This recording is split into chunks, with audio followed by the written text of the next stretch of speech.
తన మనసులో ఉన్న అమ్మాయి ఇంకెవరో కదా, టక్కున తన్ని మర్చిపోయి ఈ అమ్మాయితో వచ్చేస్తాడా?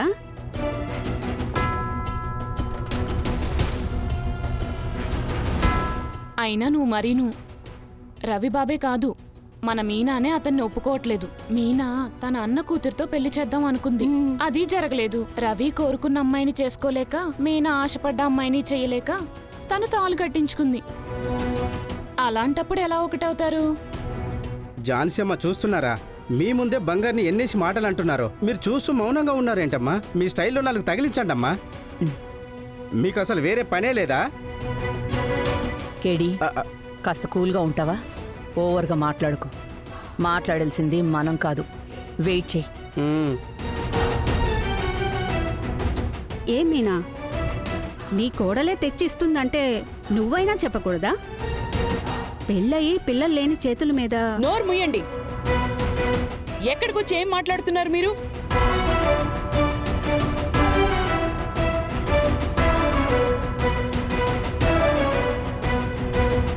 ఏం పావని, గుండెల మీద చేసుకుని చెప్పు.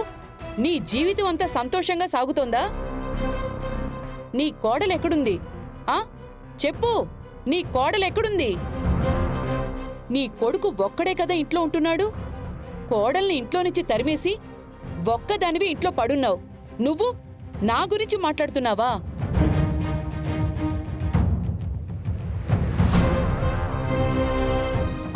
ఇంకొకరెవరమ్మా మాట్లాడింది? లక్ష్మి, నీ కుటుంబం పరిస్థితి ఏంటి? నీ కొడుకు నీతో అసలు మాట్లాడటమే లేదు కదా. ఇప్పటికీ నువ్వు నీ కోడలు గొడవలు పడుతూనే ఉన్నారంట కదా. వేరే కాపురం పెట్టడానికి ఏర్పాట్లు చేస్తున్నాడంట కదా నీ కొడుకు. మీరంతా నా కోడల గురించి మాట్లాడతారా?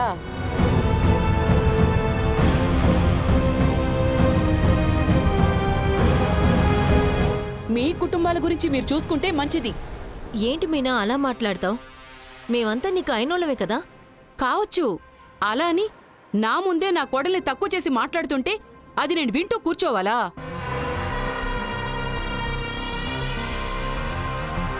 వాళ్ళిద్దరూ చిన్నపిల్లలండి. మీ కాలంలో కాదిప్పుడు. ఒకరినొకరు అర్థం చేసుకుని తీరిగా కొన్నాళ్ల తర్వాత కంటారు. ఇప్పుడేమంత అర్జెంట్ ఉందని? ఇంకా ఏదో చెప్పారే, బంగారిని మేమంతా ఇష్టం లేకుండా ఇంట్లో పెట్టుకున్నామా? మేము తనని మనసారా ఎప్పుడో ఒప్పుకున్నాం.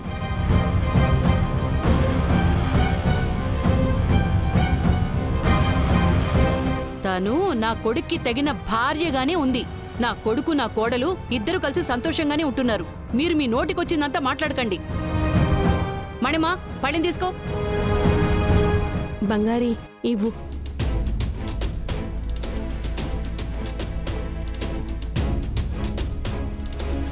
ఇద్దరు కలిసి నిలబడండి. పద. వెళ్ళి బిడ్డని తీసుకురా. బిడ్డనివ్వమ్మా.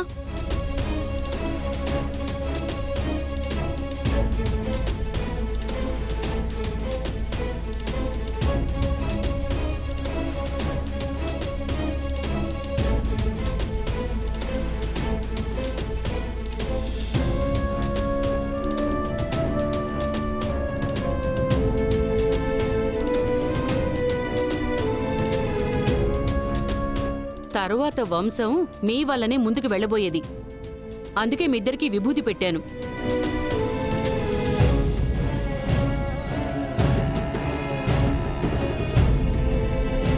ఇదే విధంగా ఒక మనవడో మనవరాలు ఈ కుటుంబానికి వారసులుగా రావాలి. అది మీ చేతిలోనే ఉంది. ఇది కూడా అత్తయ్య నేర్పిన మాటలేరా?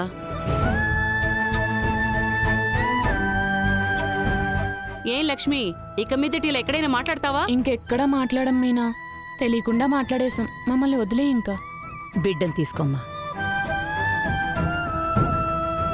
మణిమ్మా, అదివ్వు. ఇదిగో బంగారి, నీ చేతను వాళ్ళకివ్వు.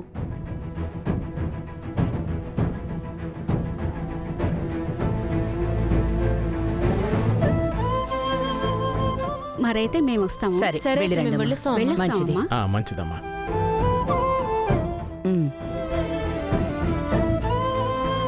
ఏమండి, చూసారా?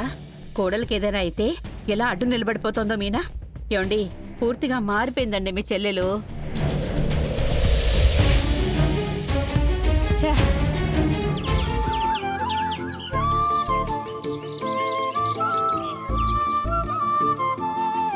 బంగారీ, జాన్సమ్మా తిన్నారా? మ్మ్. మీ అత్తగారు ఆపం ఒకటి చేసి పెట్టింది. టేస్ట్ నోట్లో అలాగే ఊరుతుందనుకో. ఏంటి బంగారీ, అన్ని విషయాల్లోనూ మీ అత్తగారిని గెలిపించుకున్నట్టున్నావు? చచ్చా, అలాంటిదేం లేదే. లేదులే, మామూలుగా ఏ పోటీ పెట్టినా నువ్వే గెలుస్తావు. కానీ ఈసారి మాత్రం మీనా అన్నింటిలోనూ మంచి స్కోర్ చేసింది. జాన్సమ్మా, నాకేం తెలుసో నేనది చేశాను. అత్తయ్యకేం తెలుసో ఆవిడ అది చేశారు. మీరు న్యాయంగా ఉంటూ ఎవరు గెలిచారో అదే మీరు చెప్పారు. మ్మ్. అలా అయితే నువ్వు వదిలేసుకోలేదన్నమాట. లేదే. అయితే మీనా నిజంగా అంత టాలెంటెడా ఏంటి? మ్మ్? అవును జాన్సమ్మా, అదే మీరు అర్థం చేసుకోలేదు. అర్థం చేసుకోలేదు అనడం కంటే అది మీరు గమనించలేదు అని చెప్తాను. అదే ప్రాబ్లం. ఇప్పుడు మాత్రమే కాదు జాన్సమ్మా, ఎప్పుడూ అత్తయ్య ఇలాగే ఉన్నారు, ఇలాగే చేస్తూ ఉన్నారు. కానీ వాటి గురించి రికగ్నిషన్ ఆవిడ ఎవరి దగ్గర ఎక్స్పెక్ట్ చేసింది లేదు. ఇప్పుడు నేను వచ్చిన తర్వాత అదంతా ఎదురు చూస్తున్నారు. అంతే విషయం. మ్మ్? నువ్వు అదెలా చెప్తున్నావు? చాలా ఎగ్జాంపుల్సే చెప్పగలను. ఇప్పటికీ ఒక ఎగ్జాంపుల్ నన్ను చెప్పమంటారా? ఆ, ఇన్నేళ్లలో అత్తయ్య మీకు ఎన్ని చీరలు కొనిచ్చుంటారు? సంవత్సరానికి ఎంత కాదనుకున్నా కనీసం 3-4 చీరలైనా కొంటుంది. హహ, మీనా ఎప్పుడు చీరలు కొనడానికి షాప్కి వెళ్ళినా నాకు కూడా ఒక చీర తీసుకొస్తుంది. ఆవిడ తీసుకొచ్చిన చీర ఎప్పుడైనా మీకు నచ్చకుండా ఉందా?